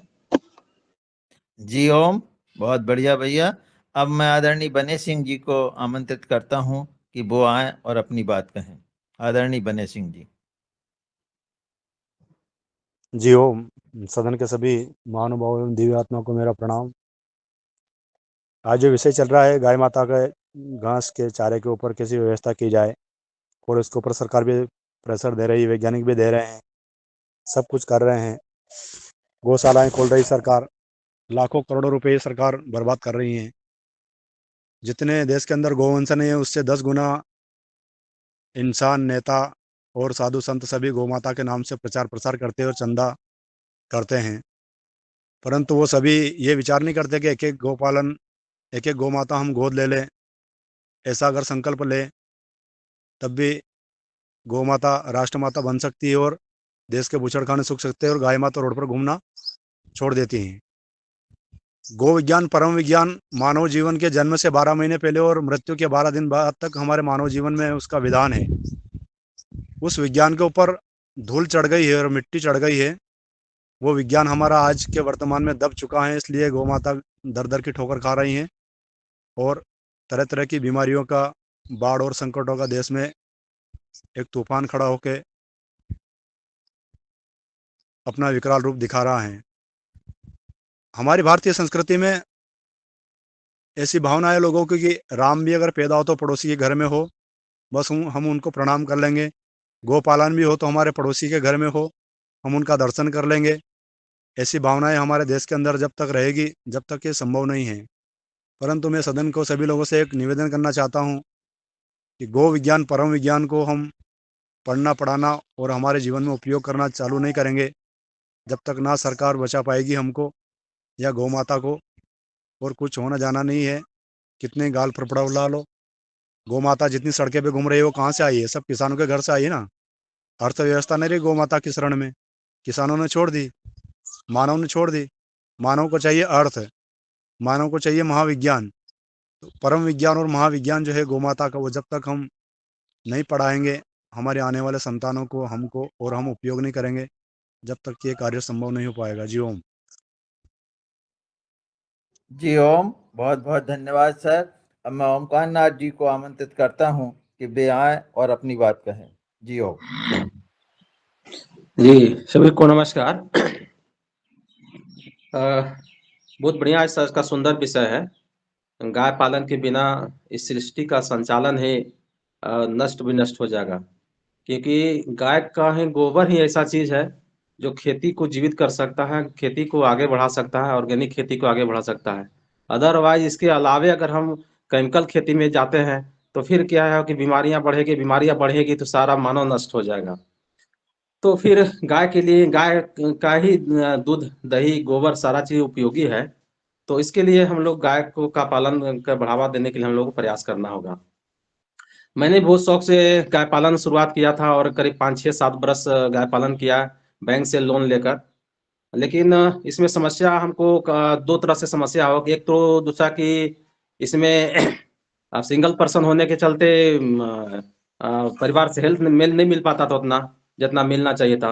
और इसमें एक चीज होना चाहिए कि थोड़ा सा पारिवारिक होता है, लोग उसके और 2-3 आदमी करने वाले हैं तो थोड़ा सा सुविधा हो जाता है। तो एक समस्या यहाँ पर ये हो रहा था। दूसरा चीज की मूल्य का बहुत रेट बहुत कम मिलता था। तो एक ये समस्या होने के चलते भी हमको फिर थोड़ा परेशानी आगे बढ़ गया। लेकिन मन में अभी भी फिर बाद में चल के हम गाय पालन को फिर हम लोन वगैरह चुकती करके फिर हम गाय कम कर दिए। और अभी 1-2-3 गाय हैं अपने खाने पीने के हिसाब से, लेकिन हम उसमें आगे बढ़ नहीं पा रहे। लेकिन अभी भी इच्छा बरकरार है कि हम गाय पालन को करें।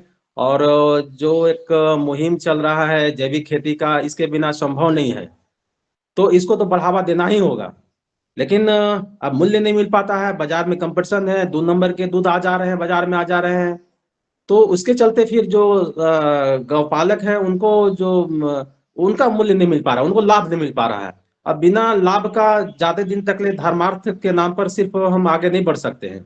लाभ तो मिलना ही मिलना चाहिए, क्योंकि एक रोजी रोटी का आधार है, व्यवसाय का आधार है, इसके बिना संभव नहीं है। तो मेरा जहां तक एक निष्कर्ष मेरा हम निकाले हैं कि इसमें अगर सरकार तरफ से हेल्प मिले, योजना लीटर के हिसाब से दूध पर केंद्र सरकार के माध्यम से, राज्य सरकार के माध्यम से सब्सिडी योजना, अगर तो बहुत सारा सब्सिडी ना चल रही है, गाय के पर दूध पर सब्सिडी मिल रहा है, लेकिन कुछ और उसको बढ़ावा देना होगा। हम देख रहे हैं बहुत सारी योजनाएं चल रही है सरकार की और व्यर्थ के पैसा, बहुत सारे पैसा चले जा रहे हैं। मनरेगा योजना चल रही है सरकार की, बहुत सारे योजनाएं से चल रही है जिसमें बहुत सारे पैसे व्यर्थ भी जाते हैं। मनरेगा योजना तो बहुत बड़ा घोटाला है, बहुत सारा पैसा ऐसी व्यर्थ चला जाता है, काम होता नहीं है, पैसा निकल जाता है, मिट्टी वर्क होता है। अगर गोपालकों को अगर सब्सिडी दिया जाए तो एक जगह पर पैसा पहुंचेगा और गोपालक जो मेहनत करता है ना उसको उसको उसको लाभ मिलेगा। तो फिर गाय पालन को बढ़ावा मिलेगा, गाय दूध का बढ़ावा मिलेगा। तो मेरा एक सुझाव है कि अगर मांग करते हैं केंद्र सरकार से, अपनी अपनी राज्य सरकारों से, कि आप गोपालन पर सब्सिडी दें, दूध पर सब्सिडी दें, ताकि गोपालक को जो नुकसान हो रहा है उसका भरपाई हो सके। और दूसरी बात समस्या हो रही है कि चारे की समस्या गोपालन में हो रही है। पहले जंगल बहुत सारा था तो देसी गायें होती थी, काफी संख्या में होती थी। हमको भी याद है, बोलते थे कि बाबा मेरे बाबा के समय में 500-600 गाय घर में रहती थी। तो दूध का कहिए कि दही गंगा बहना जो बोलते हैं ना, उसको हम कह सकते हैं। तो दूध दही घी का प्रचुर मात्रा में था और पूरे गांव के लोग उससे लाभ लेते थे। सुनते थे कि लोग, गांव के लोग आते थे, अपना दही दूध अपना ले लेके जाते थे। मुफ्त में छाछ जो मुफ्त में बांट दिया जाता था। लेकिन आज के डेट में स्थिति इतना बुरा हाल हो गया कि अब दर्शन नहीं हो रहा छाछ पीने के लिए। गाय लोग के पास है नहीं, 500-600 गाय से अब हमारे पास 1-2 गाय बचे हुए हैं। तो इसका एक बहुत बड़ा कारण ये भी है कि जंगल हमारा कट गया है और जंगल कटने के चलते जो से गाय को चारा नहीं मिल पा रहा है। तो अब उसका विकल्प के रूप में हमको अभी आया है सूखा चारा या साइलेज निर्माण हो, तो उसके पर हमको फोकस करना होगा, उसको बढ़ावा देना होगा। तो हम जी जी फिर पुनः जी हम इसको बढ़ावा देना चाह रहे हैं। और हम कल इसी संबंध में शरद भैया से भी बात करना चाह रहे थे, तो कल यज्ञ आदि कार्यक्रम में व्यस्त थे और हम साइलेज निर्माण के लिए पुनः हम बढ़ना चाह रहे हैं और हम उसमें मार्गदर्शन चाहिए, थोड़ा सा हमको सुझाव चाहिए कि साइलेज उसको हम कैसे आगे बढ़े, कितनी मशीन की लागत है। ऐसे तो शरद भैया के यहाँ हम गए हुए थे तो कुछ जानकारी मिला है, लेकिन अब थोड़ा सा उसको और कितनी मशीन का लागत होगा। मेरे पास ट्रैक्टर उपलब्ध है, हम जी चाह रहे हैं कि साइलेज बनाए। जी जी भैया, जी जी जी ओमकार जी जी, ओम, जी ओम। अपन बात कर लेंगे इस संबंध में, है ना। और अभी वो जी जी आप आओगे ही शादी में तो निश्चित रूप से सब चीज समझ जाना। तो आपका आमंत्रण भी है सभी लोगों का। और मैं जी जी नमस्कार।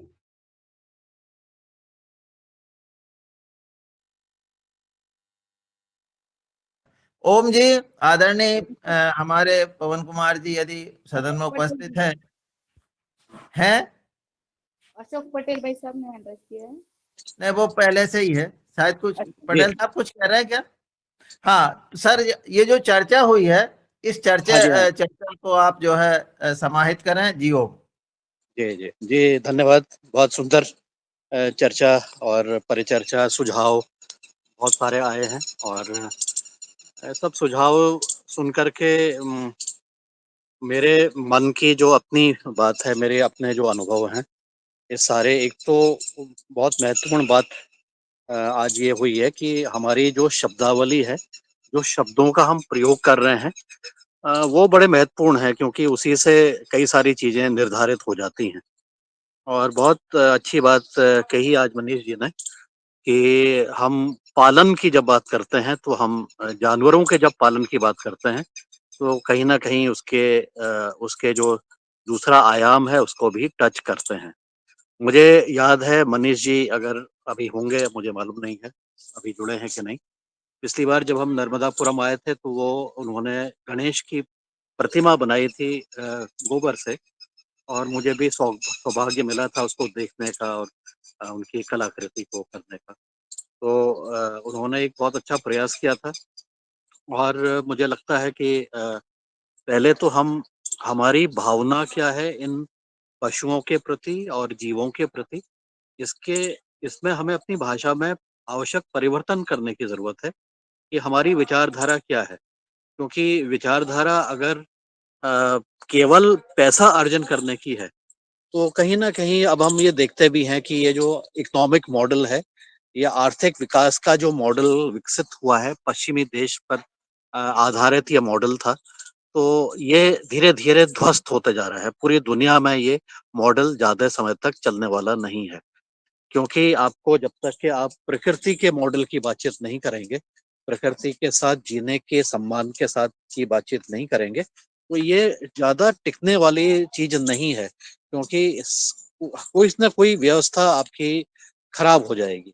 मुझे लगता है कि पहले हमें अपनी परिभाषाओं में परिवर्तन करके, अपने व्यवहार में धीरे-धीरे परिवर्तन की तरफ बढ़ने का प्रयास करना चाहिए। क्योंकि सारी दुनिया से अब ये जो खबरें आ रही हैं, जो बातचीत हो रही हैं, जो चर्चाएँ हो रही हैं और जिस तरह से विनाश दिख रहा है हमारे जितने भी हमारे तत्व हैं, पंच महाभूत के ऊपर मैंने बातचीत की है। तो जितने भी ये तत्व हैं, ये धीरे-धीरे डिस्ट्रॉय हो रहे हैं। यहाँ तक कि मैं अभी एक न्यूज़ आर्टिकल पढ़ रहा था, उसमें ये था कि और मैंने शायद ज़िक्र भी किया है पहले कि हमारे जो समुद्र हैं, उसकी जो मात्रा है, उसमें जो प्लास्टिक की जो मात्रा है, वो समुद्र में रहने वाले जीवों की मात्रा से ज़्यादा होने वाली है या हो गई है, ऐसा कुछ स्थिति वहाँ की। तो ऐसी जब स्थिति हमारी हो जाती है और हम पूरे पर्यावरण को ही पूर्ण रूप से दूषित करने लग जाते हैं और गाय को भी हम गोबर जो है ना, वो प्लास्टिक का कचरा खाने के लिए मजबूर होना पड़ रहा है। तो उसका कहीं न कहीं प्रभाव हमारे जीवन पर और हमारे हमारे अस्तित्व पर भी धीरे-धीरे पड़ने वाला और दिखने भी लग गया है। वो कहीं न कहीं वो दिख भी रहा है। तो इन सब चीज़ों को देखते हुए मुझे लगता है कि जो हमारा इकोनॉमिक मॉडल है और मुझे लगता है कि इसके ऊपर भी हमें अलग से बातचीत करनी चाहिए कि हमारा जो आर्थिक विकास का जो मॉडल बनाया गया है, जहाँ पर सबसे ज़्यादा ध्येय केवल पैसा और पैसे को ही रखा गया है, इसको हमें पुनर्विचार करने की ज़रूरत है। और पुनर्विचार का मतलब ये है कि एक बार हमने विचार कर लिया तो क्रांति तो आएगी नहीं। हम अपने व्यवस्थाएँ के अनुसार वैसा ही करेंगे जैसा कि समाज में चलता आ रहा है, चलन होते जा रहा है। लेकिन कम से कम एक संवाद हो जारी और संवाद के साथ चर्चा हमारी जारी रहे और इसमें भी देखने का प्रयास करें कि हम क्या जो हम कर रहे हैं वो सही कर रहे हैं या नहीं कर पा रहे हैं या हमारी अपनी क्या विवशताएं हैं और हम कैसे अपने उसमें सुधार कर सकते हैं क्योंकि ये सुधार करने का जो काम है हम कह सकते हैं कि सरकार का काम है लेकिन शुरुआत मुझे लगता है कि हमें स्वयं ही करनी चाहिए और छोटी-छोटी शुरुआतों से करना चाहिए। इसके लिए हम बहुत बड़ी क्रांति परिवर्तन की बातचीत नहीं कर रहा हूँ मैं कि एकदम से हम झोपड़ी में आने लग जाएं और पैसे का उपयोग नहीं करें। लेकिन जो भी हम चीज संसाधन, जो प्राकृतिक संसाधन को बचाने का, संवर्धन करने का जो कार्य कर सकते हैं, उसको हम जरूर करें। तो जो गाय माता के ऊपर जो आज जो चर्चा हुई है, उसका आधार ही यही था कि हम गाय माता को अगर हम धरती में रहने वाले जीवों का एक प्रतिनिधि के रूप में माने, और केवल एक प्रतिनिधि, उसमें अन्य जीवों के बारे में हमने चर्चा भी नहीं की, तो उन प्रतिनिधियों के रूप में उसको ही ध्यान में रखते हुए हम इसको सकारात्मक करने का प्रयास करें। हो सकता है कि वो बहुत अच्छे सुझाव आए कि हम इसको चारा उत्पादन की हम अपनी जो क्षमता है उसको हम बढ़ा दें। अपने खेतों में जो पहले मेड़ में चारे का उत्पादन होता था, उसको हम और ज़्यादा बढ़ा दें। जहाँ हम 1 रो लग रहे थे, 1 रो लग रही थी पौधों की, हो सकता है वहाँ 2 लगा दें या 3 लगा दें। तो इस तरह से हम जो है इस समस्या का कुछ समाधान ढूँढ सकते हैं और उस तरफ जाने का प्रयास कर सकते हैं, लेकिन पूर्ण रूप से तो नहीं कर पाएँगे तुरंत। इसलिए धीरे-धीरे ही करके इन समस्याओं का समाधान होगा, लेकिन कम से कम इसके ऊपर हमारी चर्चाएँ जारी रहें और जो अपनी क्षमता के अनुसार जो भी परिवर्तन कर सकते हैं और परिवर्तन करने की उनके अंदर से तीव्र इच्छा होती है, उसमें निश्चित रूप से वो आगे बढ़ कर के खुद करके अपने अनुभव को साझा कर लें।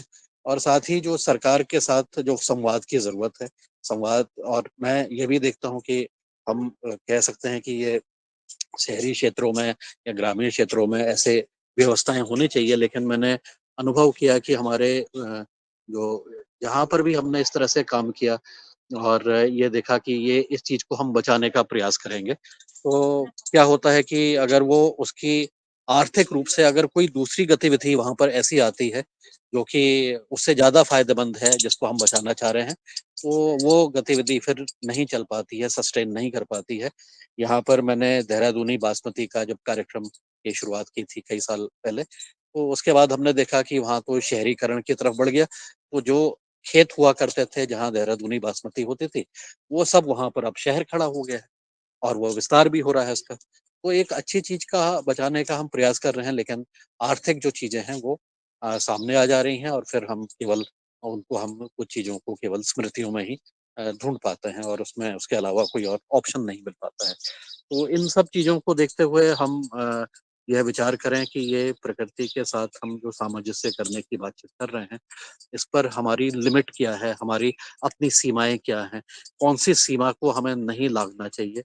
और इसके ऊपर हमने बातचीत की है अभी, जैसे हमारे सदन में कुछ समय पहले, कुछ माह पहले डॉक्टर डॉक्टर जो सोलर मैन ऑफ इंडिया हैं, संतोष जी, नहीं क्या नाम है उनका? सोलंकी जी, डॉक्टर सोलंकी जी, मध्य प्रदेश के जो रहने वाले हैं, उन्होंने आकर के अपनी जो क्लाइमेट चेंज की, जो टेम्परेचर इंक्रीज़ करने की उन्होंने लिमिट के बारे में बता रखा है, कि अगर ये लिमिट क्रॉस हो गई तो फिर क्या होगा? तो ऐसा करते हुए अब देख रहे हैं कि हमारे प्रकृति के जो कि अपनी जो धारण क्षमता है, वो समाप्त हो जाएगी, वो समाप्त हम कर दे रहे हैं।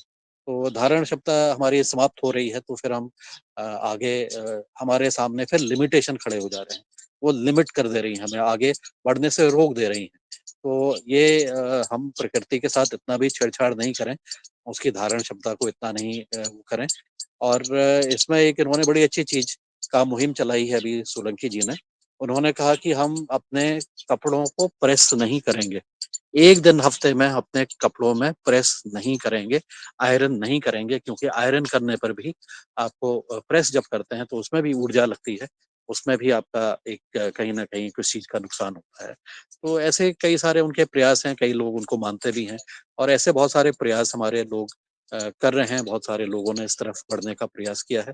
मुझे लगता है कि इसको एक समग्र रूप से हमें देखने की ज़रूरत है। प्रकृति को एक समग्र रूप से देखते हुए कुछ कार्य करने की और उसमें एक्शन लेने की ज़रूरत है। गाय माता एक केवल एक माध्यम है। माध्यम के रूप में उनके साथ जो हम कर सकते हैं, उसको हम श्रद्धा के साथ अगर हम मानते हैं, वो हमारे धर्म का हिस्सा है। तो उसके लिए हम जो भी कर सकें, जो सकारात्मक सुझाव आज आए हैं, उसको पालन करने का प्रयास करें। जो चीज़ संभव हो सकती है उसको संभवतः लागू करने का प्रयास करें। जो चीज़ संभव नहीं हो सकती है, तो उसके बारे में और विचार करें, क्योंकि विकल्प तो और सॉल्यूशंस तो बहुत सारे उपलब्ध हैं, तो वो सॉल्यूशंस की तरफ हम लोग निरंतर देखते रहें, खोजी के रूप में सारे सॉल्यूशंस को देखने का प्रयास करेंगे तो कुछ ना कुछ रास्ता जरूर निकलेगा। लेकिन मेन ध्येय, हमारा उद्देश्य क्या है, हमारा मूल ध्येय क्या है, इस पर जरूर हमें विचार करना। जी नमस्कार। जी रमेश चंद्र मेहरा, धन्यवाद। जी ओम सर, बहुत बहुत धन्यवाद। आपने पूरी हमारी चर्चा को समीक्षा की है। मैं आदरणीय दिनेश सैनवाल जी को भी आमंत्रित करता हूं कि वो भी अपनी बात कहें। जी ओम। जी आदरणीय, धन्यवाद। सुंदर चर्चा चल रही है और चर्चा का होना जरूरी भी इसलिए हो जाता है ताकि क्या पता कहीं से कुछ समाधान निकल सके। जैसे आदरणीय पवन सर ने कहा है, पंच महाभूत की बात की है, और जैसे सोनी जी ने कहा है कि इसको स्वार्थ परकता की तरफ से नहीं देखना चाहिए।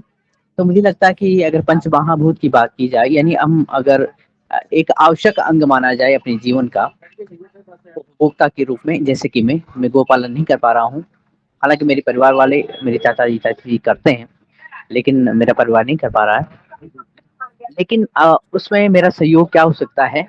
योगाहार से मैंने कुछ बातें सीखी थी और उन्हीं का मैंने प्रयोग किया। पिछली बार मैंने लगभग 1.5 साल के अंतराल में जब मैं असम में था, तो वहाँ पे छोटी गायों को, छोटी नस्ल की गायों को लोगों ने सड़क पे भेज दिया है और जो जर्सी गाय है उनको लिया है।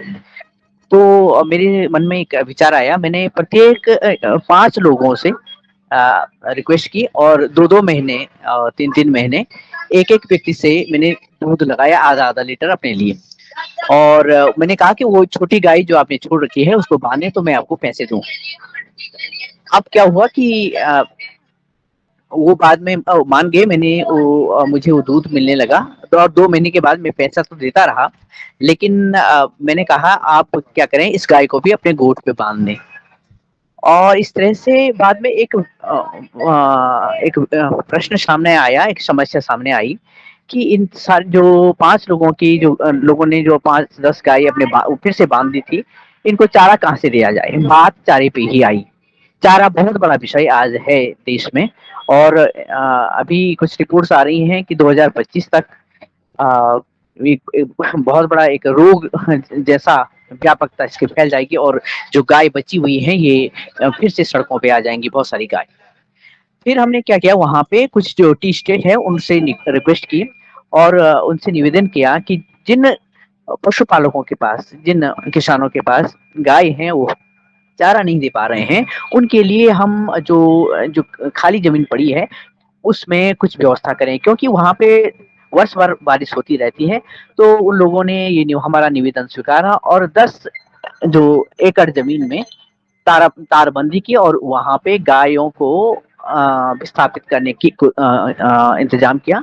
और वो जो 5 लोग थे जिनसे मैंने दूध लिया था इन 1.5 सालों के बीच, वो लोग वहाँ पे देख रेख करते हैं, जाते हैं और अपना गाय को बांध करके फिर दूध को दुह करके फिर वापस आते हैं। गाय आराम से बिना किसी चिंता के वहाँ विचरण करती है, चारा का आसाधन करती है, जो या चारे का आनंद लेती है। ये मेरी स्वार्थपरकता है और मैं समझता हूँ ये स्वार्थ होना आवश्यक है और निस्वार्थ कई लोग कर रहे हैं लेकिन कम लोग कर पाएंगे।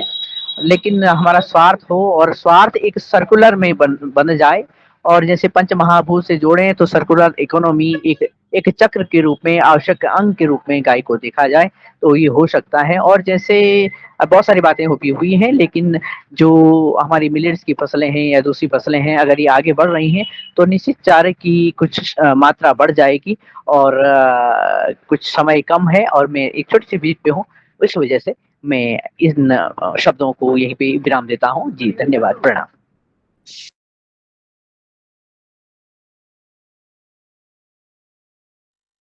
जी ओम सर, आपने बहुत अच्छी बात बताई। अब किसी का हैंड रेस नहीं है तो मैं आदरणीय रंजना जी से निवेदन करूंगा कि वो आए और आभार व्यक्त कर समापन करें। आदरणीय रंजना जी। अच्छा, लाल जी का भैया के हैंड राइज है जी, हाँ स्वागत है। जी अंत में एक बार पुनः मैं फिर से आ रहा हूँ। चाहूंगा एक्चुअली में मुद्दा ऐसा है कि इसमें कई सारी बातें हम जब खेती की बात करते हैं, गौपालन की बात करते हैं, तो मुख्य बात आती है कि हमें फायदा कितना हो रहा है, क्योंकि सारा जो अभी जब भी हम बात कर रहे हैं कि खेती भी सारा जो है सब अर्थतंत्र पे टिका हुआ है। आप ये देखेंगे जितनी गौपालन सबसे ज्यादा हो रहा है, जो शहरी क्षेत्र है उनके आसपास सबसे ज्यादा गाय पाली जा रही, भैंसे पाली जा रही। उस जैसे जैसे आप गांव की तरफ जाएंगे तो उसका क्षेत्र आपको कम हो जाएगा, क्योंकि वहाँ पैसा कम है, लोगों के प्रति उनका आकर्षण कम है, तो पढ़े लिखे लोग उस काम में कम जा रहे हैं। तो इस पर भी हमको देखना पड़ेगा। दूसरा, जितनी गौशालाएं हम बनाएं, तो गौशालाएं में जो मानव श्रम है उसको कम करने के उपाय के बारे में सोचें। मैंने कुछ गौशाला की डिजाइन की है, तो उसमें यह है कि हम जो जितने जानवर रखें उनका हमारा सब हमको मतलब गोबर उठाने के लिए हमको उसको हाथ लगाने की भी जरूरत ना पड़े। तो हम कुछ इस तरह से अगर मैनेजमेंट करते हैं, क्योंकि वो हमारी जो आस्थाएं हैं उससे उससे थोड़ा सा विपरीत है, लेकिन मानव श्रम नहीं है, कोई हाथ लगाना नहीं चाहता। तो अगर आपको गाय बचाना है तो मैकेनाइजेशन यहाँ पर भी आपको देखना पड़ेगा। तो पानी निकलने का सिस्टम, गोबर निकलने का सिस्टम, ये पूरा सिस्टमेटिक हो, और वो जितना गोबर निकले वो स्लरी बन के सीधा आपके गोबर गैस प्लांट में जाए, और वो गोबर गैस प्लांट से आपका जो स्लरी, उसकी जो स्लरी निकलती है गोबर गैस की, वो स्लरी आपकी वर्मी कंपोस्टिंग के लिए अलग से टाके बने हो, ऐसे क्षेत्र में जाए, और एक टाका भरे, दूसरा टाका भरे, ऐसा क्रम से आपका चलते रहे। तो एक में अगर आपका केंचुआ खाद बन जाता है, वर्मी, उनमें सारे वर्म छोड़ दें, एक में आपका वर्म बन जाता है तो उसके उसके वर्मी कंपोस्ट को इकट्ठा करके बोरियों में भर के उनको सेल आउट कर दें। तो ये जो साइकिल है, अर्निंग की साइकिल, इसको जब तक हम इसको जोड़ेंगे नहीं, गौमूत्र को निकालने की व्यवस्था अलग हो, कि आपका गौमूत्र अगर आ रहा है तो गौमूत्र को हम अलग से उसको इकट्ठा करें और उसको हम दूसरे उपयोग में ले सके। तो जब, और गौमूत्र के कई सारे उपयोग है, ढेर सारे मतलब हम जितने भी हम आज प्राकृतिक खेती के हार्मोन्स की बात कर रहे हैं, सब जितनी दवाइयों की बात कर रहे हैं, सब में गौमूत्र और गोबर का उपयोग। तो कहीं ना कहीं इनको इकट्ठा करने के तरीके, इनको इनमें इनका जो अर्थतंत्र है, जैसे अभी हम गोबर की चिप बनाने की बात कर रहे हैं, गोबर के अलग अलग व्यावसायिक उपयोग की बात कर रहे हैं, तो इन पर भी हमको व्यापक प्रशिक्षण और व्यापक रूप से सोचने की जरूरत है। जब तक इस पे हम नहीं सोचेंगे कि पैसा कहाँ ज्यादा आएगा, आप कुछ भी कह ले, कितनी भी आप अच्छे विचारों को ले आए, पर अगर अर्थ नहीं जुड़ा होगा तो आपकी कहानी आगे नहीं बढ़ेगी। ऐसा मेरा व्यक्तिगत विचार है। ये सदन अलग विचार रखता होगा, मैं समझ सकता हूँ, पर मेरा व्यक्तिगत विचार है कि अर्थ आपको हर गतिविधि में जोड़ना पड़ेगा। और ये हमारे धर्मशास्त्र में भी कहा है कि विद्या ददाति विनयम विनयादयाति पात्रताम पात्रता धनात्नोति धनात् धर्म तथा सुखम, कि धन से धर्म आएगा और धर्म से सुख प्राप्त होगा। तो हमें कहीं ना कहीं धन की हम जो भी हमारे पास बुद्धि है उसका उपयोग हम इसके लिए करें कि हम कैसे इसको अच्छा करें, और मतलब उससे हमारा इन्वायरमेंट भी ठीक हो। दूसरा, जो जमीन हमारे पास अगर कहीं वन क्षेत्र है या ऐसी जमीनें हैं, वहां पर हम इसकी बात करें कि हम इनके रोपण की बात करें, नेपियर घास या दूसरी घास, इनको हम सामुदायिक रूप से रोपण की बात करें। मनरेगा में कई सारी स्कीमें, इसमें काम नहीं है, आज की तारीख में पंचायतों के पास काम नहीं है, तो हम इनमें रोपण करवाएं कि भाई ये मनरेगा से ये रोपण हो जाना चाहिए, इतने एकड़ में हम इसका रोपण करें, उसको पानी दें, उसको वो करें, और जब बड़े हो जाए तो उनको फ्री ग्रेजिंग की जगह हम इनको वैसी ग्रेजिंग रखें कि काट के चारा ले जाए। तो ये निश्चित रूप से थोड़ा सा वैज्ञानिक भी होगा, और हमारे जो इन्वायरमेंट के प्रति भी अच्छा होगा, कई तरह की चीजें हमें अच्छी मिलेगी, ऐसा मेरा सोचना है। और जैसा मैंने शुरू में कहा था, इतना बड़ा विषय है कि इस पे अगर हम 10-15 दिन भी चर्चा करेंगे तो कम पड़ेगी। बहुत बहुत धन्यवाद, आपने समय दिया। जी ओम। जी ओम भैया। पुनः जो है शरद भैया का हैंड रेज है, तो मैं जी उन्हें दादू, मैं दो मिनट लेना चाहता हूँ। कभी जी सदन से सभी लोगों का अगर नर्मदापुरम आने का रहे तो बनखेड़ी केवीके में मुझे एक काम मिला हुआ है। जहाँ पे हम हर एकड़ में पाइप के द्वारा गोबर की सैलरी पहुंचाने का हमने सिस्टम फिट किया है, जो केवीके में सभी किसानों को उसकी ट्रेनिंग मिलेगी और उसका फायदा मिलेगा। तो केवीके ने वो काम मुझे दिया और मैंने वो लगभग काम पूर्ण होने को आ गया है। अब उनके हर एक एकड़ में जो सैलरी बनेगी और जो गौशाला से जो पानी साफ होगा और जो उनका गोमूत्र है और वो गाय देसी है वहां पे पूरी, तो उनकी जो 70 गाय हैं उसका देसी जो है, तो वो मॉडल एक तैयार किया है और वो मॉडल को केवीके ने मुझे दिया। तो मैंने उसको बहुत विधिवत तैयार कर दिया है और अभी स्टार्ट होने वाला है। उसमें मड पंप लगा रहे हैं हम लोग। तो वो प्रत्येक एक एकड़ में वो ऑटोमेटिक अपना जो भी आप बाल्व खोलोगे तो वो एक एकड़ में सैलरी चली जाएगी।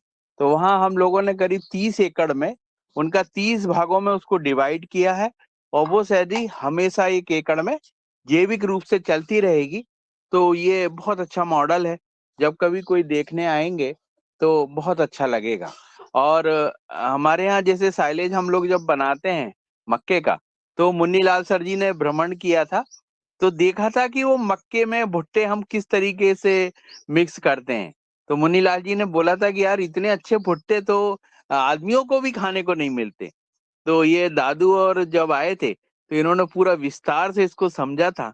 और जो साइलेज में 20 किलो दाना जाता है एक कुंटल पे, और जिससे फर्मेंटेशन होता है और जो बहुत अच्छी क्वालिटी दाने की रहती है। और अपने यहाँ जो परंपरा है कि निकली हुई खली खिलाना, तेल निकली हुई खली खिलाना, बेस्ट खिलाना, तो वो भी एक परंपरा छोड़नी पड़ेगी। घर की जो जूठन होती है, अधिकतर लोग गाय को खिलाते हैं और पशुओं को खिलाते हैं, या बची हुई रोटी कुत्ते को डालते हैं। तो वो परंपराएं भी छोटी छोटी हैं, लेकिन इन चीजों को भी आपको बदलना पड़ेगा।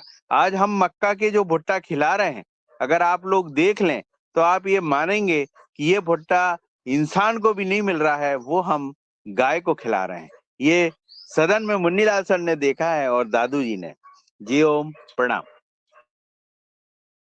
बहुत बहुत धन्यवाद भैया। आप निश्चित रूप से कुछ ना कुछ नया करते ही रहते हैं। अभी आपने जो राउत जी ने बताया उसको आप चरितार्थ कर रहे हैं बनखेड़ी में, ये बहुत अच्छी बात है। और जो लोग भी किसान वहाँ जाएंगे तो उसको देखेंगे और देखकर निश्चित रूप से कुछ ना कुछ उससे कुछ ना कुछ उसका अनुभव प्राप्त करेंगे। जी ओ। अब मैं आदरणीय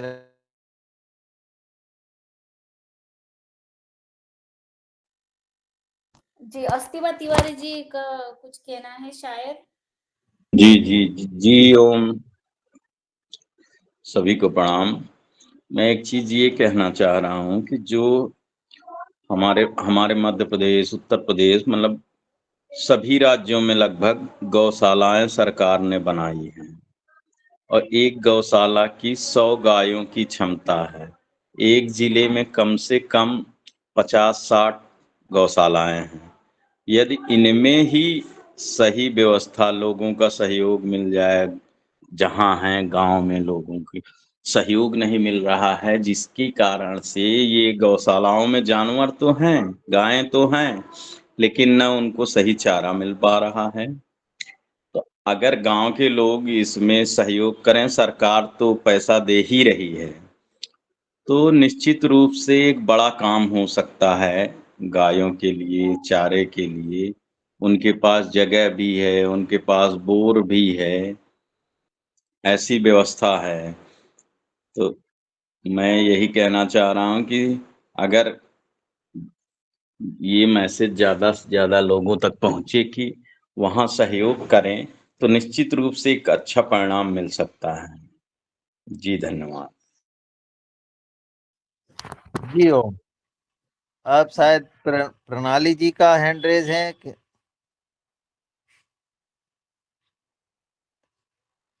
और ओम किसी ओम का हैंड रेज? ओम जी ओम भैया जी दादू जी, प्रणाम सदन को। आज की तो चर्चा बहुत ही यूनिक थी और हमारे गौ माता को बचाने के लिए जो विचार मंथन हुआ है वो बहुत ही उपयुक्त क्रांति करने वाला है। अभी अभी शरद भैया ने जो एक बोला विचार तो बहुत अच्छा है। उनको जो एक कांटेक्ट मिला है तो उसका प्रचार और प्रसार अच्छी तरह हो जाए तो लोगों को प्रेरणा मिल सकती है। ये विचार मेरे मन में आया। जब उसका उद्घाटन होगा, जब उसका वो सत्य में आएगा, समाज के माध्यम से आगे जाएगा, तो उसका प्रचार प्रसार ज़्यादा से ज़्यादा हो जाए तो एक यूनिक मॉडल देखने को मिलेगा और कुछ प्रेरणा लोगों को मिलेगी, ऐसा विचार जी आवाज आया। चली गई। ओम ओम आपने जो अभी अभी बताया है ना वो बहुत ही यूनिक है। वो उसका ज़्यादा प्रचार और प्रसार हो जाए तो समाज के सामने एक आदर्श निर्माण हो जाएगा और कुछ करने की प्रेरणा मिलेगी। ओम। जी जी, बहुत बढ़िया, और निश्चित रूप से उसका लाभ मिलेगा ही। अब मैं आदरणीय रंजना जी को आमंत्रित करता हूं कि वो आभार व्यक्त करें। 8:37 हो गए हैं। जी धन्यवाद आदरणीय नीरज भाई साहब। और